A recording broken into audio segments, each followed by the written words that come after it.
Hi, this is Bhavna and you are watching Good Returns. Bharat में सोने में निवेश करना बहुत ही ज़रूरी माना जाता है और अगर इस पर्टिकुलर ईयर की बात करें तो इस साल में काफ़ी उतार चढ़ाव हमें सोने की कीमतों में देखने को भी मिला है। सोने के भाव की शुरुआत अगर हम इस साल से देखें तो 1 जनवरी को 63,302 रुपये प्रति 10 ग्राम से सोने के भाव की शुरुआत हुई थी। उसके बाद अप्रैल के आसपास में सोने ने अपना ऑल टाइम हाई बनाया था और ये 75,000 रुपये प्रति 10 ग्राम के लेवल को पार कर गया था। इसके बाद जुलाई में बजट पेश हुआ और उस वक्त तकरीबन सोने की कीमतों में 6,000 रुपए की कटौती देखने को मिली थी, लेकिन सोने का भाव अब वापस से अपने ट्रैक पर लौट रहा है और इन दिनों 73,000 रुपए के आसपास ट्रेड कर रहा है। आने वाले दिनों में सितंबर के बाद वाले महीनों में, क्योंकि फेस्टिव सीजन की शुरुआत होने वाली है, इसके अलावा शादियों का सीजन है वो भी शुरू होने वाला है, तो ऐसे में क्या कुछ गोल्ड का आउटलुक रह सकता है, चलिए जानने की कोशिश करते हैं इस वीडियो में। हमारे साथ मनोज जैन पृथ्वी फिनमार्ट से जुड़ चुके हैं जो आपको विस्तार से इन सारे टॉपिक्स पर इंसाइट देंगे। सर, बहुत बहुत शुक्रिया आपका एंड स्वागत है आपका गुड रिटर्न्स पर। मनोज जी, सबसे पहले तो आपसे यही समझना चाहेंगे कि इस साल में जो सोने की कीमतों में उतार चढ़ाव देखने को मिला है हमें, अगर हम साल की शुरुआत से बात करें और अब क्योंकि 8वां महीना भी खत्म होने वाला है, तो क्या कुछ ऐसे मेन फैक्टर्स रहे हैं जिनकी वजह से जो सोने के भाव है उतार चढ़ाव के साथ ट्रेड कर रहे हैं? सबसे पहले अगर यहाँ उतार चढ़ाव की बात करें तो हमने वर्ष की शुरुआत से ही यहाँ पे सोने की कीमतों में बढ़त देखी है और इंटरनेशनल मार्केट में हमने देखा है कि लाइफ टाइम हाइस के आसपास जो है सोना अभी ट्रेड कर रहा है। वर्ष की शुरुआत में यहाँ पे लगातार जो है पूरे वैश्विक अगर सेंट्रल बैंक की बात करें तो वहां पे लगातार ब्याज दरों में बढ़ोतरी जारी थी, लेकिन उसके बाद से जब यह धारणा बनती हुई नजर आई कि सेंट्रल बैंक की तरफ से ब्याज दरों में कटौती की शुरुआत इस वर्ष में देखने को मिल सकती है, तो ग्रेजुअली हमने सोने में जो है सुधार आते हुए देखा। साथ ही यहाँ पे जो ग्लोबल सेंट्रल बैंक है उनकी लगातार जो बाइंग है वो सोने में बनी रही वर्ष की शुरुआत से ही, और जो ग्लोबल इकोनॉमिक ग्रोथ है उसको लेकर के भी जो है कंसर्न बनते हुए नजर आए। साथ ही जियोपॉलिटिकल टेंशन भी यहाँ पे लगातार जारी है, चाहे वो रशिया यूक्रेन वॉर हो या हम मिडिल ईस्ट में लगातार जो तनाव देख रहे हैं, तो उसके चलते यहाँ पे सेफ हेवन बाइंग भी जो है सोने में आती हुई नजर आई थी। तो ऐसे काफी सारे फैक्टर्स थे, लेकिन मेनली यहाँ पे जो ग्लोबल सेंट्रल बैंक्स की बाइंग और वहां से यूएस फेड की तरफ से ब्याज दरों में कटौती की संभावनाएं, ये दो बड़े कारण थे जिसके चलते हमने सोने में एक अच्छी बढ़त जो है यहाँ पे आते हुए देखी। बिल्कुल सर, दो बड़े कारण तो आपने बताए, उसके अलावा आपने रशिया यूक्रेन वॉर का भी जिक्र किया है। तो इस तरीके के जो वॉर होते हैं या फिर कोई भी ऐसी ग्लोबल पॉलिटिक्स होती है, कोई जियोपॉलिटिकल टेंशन होती है, तो उसका किस तरीके से सोने की कीमतों पर असर पड़ता है, अगर ये आप थोड़ा सा इलेबोरेशन के साथ और समझा सकें तो। जब भी यहाँ पे कोई जियोपॉलिटिकल टेंशंस होते हैं तो उस समय में यहाँ पे जनरली पब्लिक की यह धारणा होती है कि वो रिस्कियर असेट से जो है सेफ हेवन असेट की तरफ जाना प्रेफर करते हैं, क्योंकि रिस्कियर असेट्स में वोलेटिलिटी काफी होती है और वहां पे नुकसान होने की संभावनाएं बढ़ जाती है। तो ऐसी कंडीशन में जो भी निवेशक है, ना सिर्फ भारत में बल्कि दुनिया भर में, वो सेफ हेवन असेट की तरफ जाना प्रेफर करते हैं और सोने को सबसे जो है सेफ जो है निवेश के इस लिहाज से सबसे सेफ जो है असेट माना गया है। इसीलिए हम देखते हैं कि जब भी कोई ऐसी सिचुएशन निर्मित होती है तो उस समय सोने की जो डिमांड है वो बढ़ती है और उसके चलते यहाँ पे कीमतों में भी बढ़त आते हुए नजर आती है। बिल्कुल सर, अगर हम डॉलर की मजबूती को देखें, रुपए की कमजोरी को देखें, तो ये जो फैक्टर होता है ये किस तरीके से सोने की कीमतों के ऊपर असर डालता है? जनरली हम देखते हैं कि डॉलर की जो मजबूती है वो सोने को नीचे की तरफ धकेलती है, लेकिन हमने देखा है कि यहाँ पे जब से यूएस फेड की तरफ से ब्याज दरों में कटौती की संभावनाएं बढ़ती हुई नजर आई है और यूएस में जो रिसेशन की चर्चाएं पिछले 2 महीने से हो रही थी, उसके बाद से हमने देखा है कि डॉलर इंडेक्स में लगातार गिरावट देखने को मिली है और इस सप्ताह डॉलर इंडेक्स 13 महीने के निचले स्तर पर जो है वो फिसलता हुआ नजर आया था। हालांकि निचले स्तरों से वहां पे कुछ रिकवरी जरूर आते हुए नजर आई है, लेकिन डॉलर में आई जो कमजोरी वो सोने को जो है पॉजिटिव रूप में सपोर्ट करती हुई नजर आई है। साथ ही हम देख रहे हैं कि जो रूपी में गिरावट है वो लगातार बढ़ती हुई नजर आई है और रूपी अपने लाइफ टाइम लोज के आसपास ट्रेड कर रहा है। तो रूपी की गिरावट और डॉलर की कमजोरी, ये दोनों ही फैक्टर जो है सोने में मजबूती प्रदान करते हुए नजर आए। सर रिसेंट कुछ ऐसे रिपोर्ट्स भी सामने आई थी जिसमें कहा गया था कि जो गोल्ड है वो आने वाले वक्त में डॉलर को रिप्लेस कर सकता है, न्यू करेंसी बन सकता है, क्योंकि जिस तरीके से हम लोग पहले देखते हैं गोल्ड में ट्रेड हुआ करता था लेकिन उसके बाद डॉलर ने उसका प्लेस ले लिया था और अब फिर से एक बार चर्चाएं तेज हो गई थी कि जो गोल्ड है वो एक नई करेंसी बन सकता है। इस पर सर आप किस तरीके से नजरिया रखते हैं? सोना शुरू से ही एक करेंसी के रूप में जो है काम आता रहा है, लेकिन यहाँ पे जो वैश्विक ट्रेड है उसको स्मूदन करने के लिए हमने देखा है कि जो डॉलर में एक सुप्रीम करेंसी डॉलर को माना गया है। लेकिन हम जब से जो कोविड की सिचुएशन हुई थी उसके बाद से हम देख रहे हैं कि पूरी दुनिया जो है वो लगातार डी डॉलराइजेशन की तरफ बढ़ रही है। वर्ष 2002 में जो ग्लोबल जो सेंट्रल बैंक्स के रिजर्व थे उसमें डॉलर का हिस्सा 72% था, जो वर्ष 2024 में घटकर 58% हो गया है।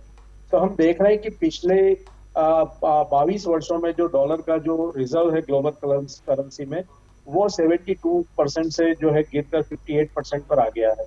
तो लगातार यहाँ पे जो दुनिया के जो सेंट्रल बैंक है वो डी डॉलराइजेशन की तरफ बढ़ रहे हैं। तो जैसे जैसे यहाँ पे डॉलर के जो करेंसी रिजर्व है वो ग्लोबल सेंट्रल बैंक की ट्रेजरी में से कम होंगे, तो निश्चित रूप से वहां पे गोल्ड के जो रिजर्व है वो बढ़ते हुए नजर आएंगे। तो कहीं ना कहीं डी डॉलराइजेशन के चलते भी ग्लोबल सेंट्रल बैंक्स की जो बाइंग है वो लगातार सोने की बनी रहेगी और उसके चलते आने वाले समय में सोने की कीमतों में मजबूती भी जो है बनी रहने की संभावना यहाँ पे नजर आती है।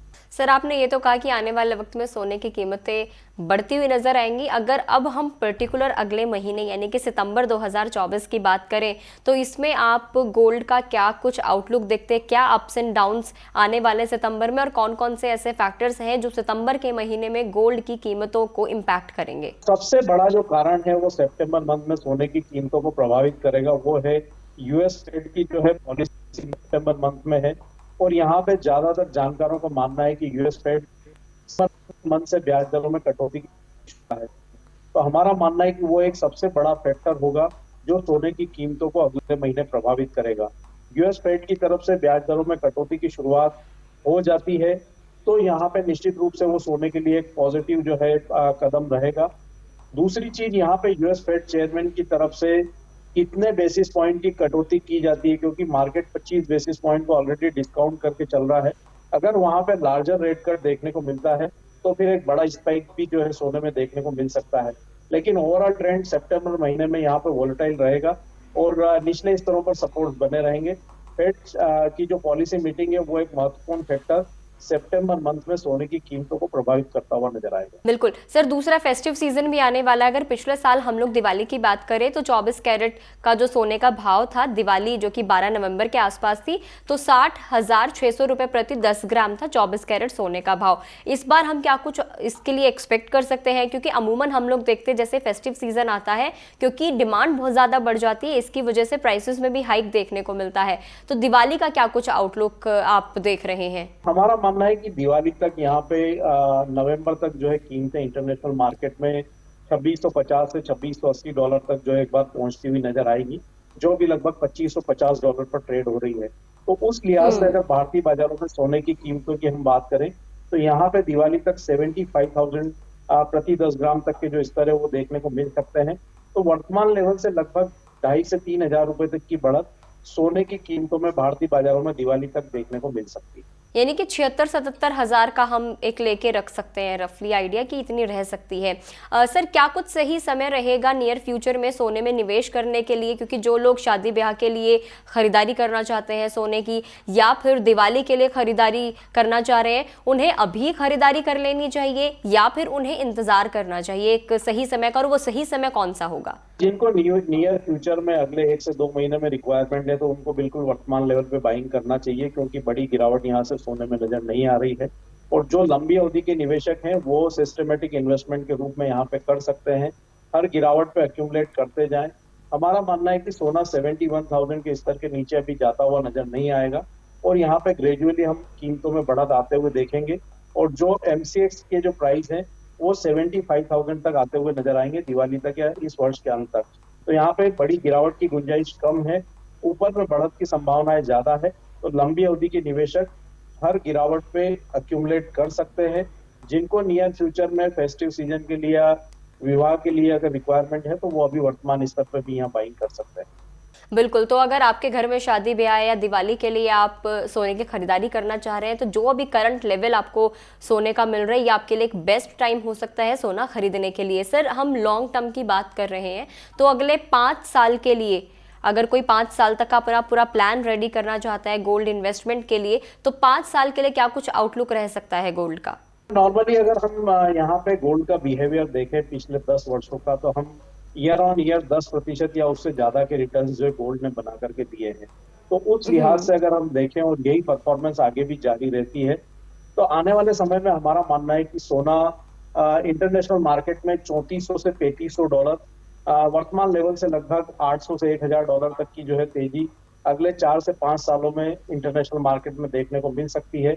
उस लिहाज से अगर हम भारतीय बाजारों में बात करें, तो यहाँ पे 1 लाख से 1,10,000 तक के स्तर जो है वो देखने को मिल सकते हैं 4 से 5 वर्षों में। तो आगे काफी अच्छी बढ़त की संभावना यहाँ पे सोने में नजर आती है। अवधि के निवेशक भी यहाँ पे एसआईपी के रूप में अपने निवेश को जारी रख सकते हैं। हमारा मानना है कि आने वाले वर्षों में भी सोना जो है वो पॉजिटिव रिटर्न देता हुआ नजर आएगा। पॉजिटिव रिटर्न ही देगा। सर, अब कुछ स्कीम्स की बात कर लेते हैं। हाल ही में खबरें ये आई थी कि गवर्नमेंट एसजीबी यानी कि सॉवरेन गोल्ड बॉन्ड की स्कीम को बंद कर सकती है। आपको ये फैसला कितना सही लग रहा है और इन्वेस्टर्स पर इसका क्या कुछ इम्पैक्ट हो सकता है? अगर भारत सरकार ये कदम उठाती है, तो ये हम कह सकते हैं कि जो सोने के निवेशक है उनके लिए सेटबैक होगा, क्योंकि भारत सरकार के जो बॉन्ड है वो न सिर्फ भारत सरकार की गारंटी के साथ जारी होते हैं, बल्कि वहां पे जो कैपिटल गेन्स है वो टैक्स फ्री भारत सरकार ने रखा हुआ था, और वहां पे एनुअल 2.5% का जो है इंटरेस्ट भी जो है निवेशकों को मिलता था। तो ये अगर स्कीम अगर भारत सरकार बंद करती है, तो निवेशकों के लिए एक हम कह सकते हैं कि बुरी खबर होगी। लेकिन अगर यह स्कीम बंद होती है, तो हमारे पास निवेश के और भी काफी सारे विकल्प हैं। जो छोटे निवेशक हैं वो यहाँ पे एक्सचेंज ट्रेडेड फंड्स जो है वहां पे निवेश कर सकते हैं, छोटी छोटी बचत को अक्यूमुलेट कर सकते हैं, गोल्ड के म्यूचुअल फंड से उसके थ्रू निवेश कर सकते हैं, या अगर जो फिजिकल डिलीवरी लेना चाहते हैं तो एमसीएक्स पे अपना डीमैट अकाउंट ओपन करके वहां पे छोटे छोटे रूप में अपने सोने की पोजीशन जो है उसको अक्यूमुलेट कर सकते हैं, और जब वहां पे 10 ग्राम या 100 ग्राम तक आपकी बचत हो जाती है, तो उसको फिजिकल रूप में भी आप प्राप्त कर सकते हैं। बिल्कुल, लेकिन सर, जो इन्वेस्टर्स इन्वेस्टेड हैं एसजीबी में, उन्हें क्या करना चाहिए? हमने ऑल्टरनेट ऑप्शंस तो जान लिए, लेकिन जिन्होंने एसजीबी में इन्वेस्ट किया हुआ है, क्या उन्हें रिडीम कर लेना चाहिए? उन्हें क्या कुछ सलाह आप देना चाहेंगे? नहीं, बिल्कुल रिडीम नहीं करना चाहिए, मैच्योरिटी तक उसको होल्ड करके रखना चाहिए, क्योंकि यहाँ पे अगर आप अर्ली रिडीम करते हैं तो जो भी गेन्स है उसके ऊपर आपको कैपिटल गेन्स टैक्स लग जाएगा। तो उस लिहाज से रिडीम नहीं करना चाहिए, मैच्योरिटी तक उसको होल्ड करके रखना चाहिए। आगे यहाँ पे कीमतों में बढ़त की ही संभावना है। दूसरा, यहाँ पे जो भी मैच्योरिटी पे गेन्स होंगे वो कैपिटल गेन्स टैक्स फ्री होंगे। तो जो भी एसजीबी के निवेशक हैं उनको अपने निवेश में बने रहना चाहिए। बिल्कुल, अगर आप एसजीबी में इन्वेस्टेड हैं और क्योंकि ये खबरें आ रही हैं कि गवर्नमेंट बंद कर सकती है, तो आपको उसमें इन्वेस्टेड ही रहना है। ऑल्दो आप अपने जो दूसरे मनोज जी ने भी कुछ ऑप्शंस बताए हैं, उसके अलावा आप उनमें भी निवेश कर सकते हैं। सर, एक और चल रहा है कि one nation one gold rate policy ये आ सकती है, बहुत जल्द लागू हो सकती है, क्योंकि अप्रूवल तो मिल चुका है। इस पर आपका क्या टेक है? क्या इससे सोना खरीदने वालों को फायदा होगा? बिल्कुल होगा, ये इससे काफी पारदर्शिता आएगी, क्योंकि हम देखते हैं कि अभी अलग अलग शहरों में जाते हैं तो वहां पे कई बार जो है गोल्ड के जो प्राइसेस है उसमें डिफरेंस देखने को मिलता है। तो अगर भारत सरकार की तरफ से one nation one gold rate की अगर पॉलिसी आती है, तो निश्चित रूप से जो सोने के जो निवेशक हैं, जो बायर हैं, उनको इसका फायदा मिलेगा, और काफी ट्रांसपेरेंसी जो है इस व्यापार में आएगी। तो निश्चित रूप से इस पॉलिसी का मार्केट स्वागत करेगा, और सबको इसका जो है एक फायदा जो है देखने को मिलेगा। सर, क्या इससे प्राइसेस के ऊपर भी कुछ फर्क देखने को मिलेगा कि जो कीमतें हैं वो कम हो जाएंगी, ज्यादा हो जाएंगी? ऐसा भी कुछ इम्पैक्ट आप देख रहे हैं? नहीं, मेरे हिसाब से वैसा कुछ नहीं रहेगा, यूनिवर्सल प्राइस हो जाएगी। कहीं अगर हम कह सकते हैं कि अगर मिस प्राइसिंग है तो वो इस पॉलिसी के आने के बाद ठीक होती हुई नजर आएगी। तो हो सकता है कहीं थोड़ा प्राइस में जो है गिरावट अपने को देखने को मिले, लेकिन बढ़त आए की ऐसी संभावना नहीं लगती है, क्योंकि जो डिलीवरी सेंटर माने गए सोने के, मुख्यतः अहमदाबाद और बॉम्बे, उसके हिसाब से पूरे भारत में जो है फिर रेट जो है वो चलेंगे। तो हमारा मानना है कि काफी पारदर्शिता जो है इस पॉलिसी के आने से आएगी। बिल्कुल। सर, आखिरी सवाल आपसे ले लेते हैं। जाते जाते आपसे ये समझना चाहेंगे कि कौन सा ऐसा तरीका है, बेस्ट तरीका, जो गोल्ड में इन्वेस्टमेंट के लिए माना जाता है, या आप प्रेफर करना चाहेंगे हमारे दर्शकों को? मेरे हिसाब से दो चीजें हैं। अगर जो छोटे निवेशक हैं, बिल्कुल ही छोटी छोटी बचत को यहाँ पे सोने में निवेश करके और अक्यूमुलेट करके एक बड़ा फंड जो है बनाना चाहते हैं, तो उनके लिए एक्सचेंज ट्रेडेड फंड जो है काफी बेहतर विकल्प है। जो स्टॉक एक्सचेंजेस है, national stock exchange, Bombay stock exchange, वहाँ पे काफी सारे गोल्ड के जो फंड है वो लिस्टेड है। तो वहाँ पे आप जो है छोटी छोटी बचत को जो है एक्यूमुलेट करके एक बड़ा फंड बना सकते हैं। दूसरा, जिनको अगर फिजिकल में गोल्ड खरीदना है निवेश के लिहाज से, तो उनके लिए एमसीएक्स का डीमेट अकाउंट का जो ऑप्शन है वो एक बेहतर विकल्प है। उसमें आपको ये फायदा होता है कि फिजिकली आपको कैरी नहीं करना होता है और डीमेट में आपकी होल्डिंग पड़ी रहती है। दूसरा, आपको कभी भी अगर उसको डिलीवर करना है, रीडिलीवर करना है, तो वो एक्सचेंज के प्लेटफॉर्म पे आसानी से जो है उसकी डिलीवरी डिलीवर हो जाती है। तो जो लंबी अवधि के निवेशक है, फिजिकल में निवेश करना चाहते हैं, वो एमसीएक्स के डीमेट अकाउंट के थ्रू निवेश कर सकते हैं।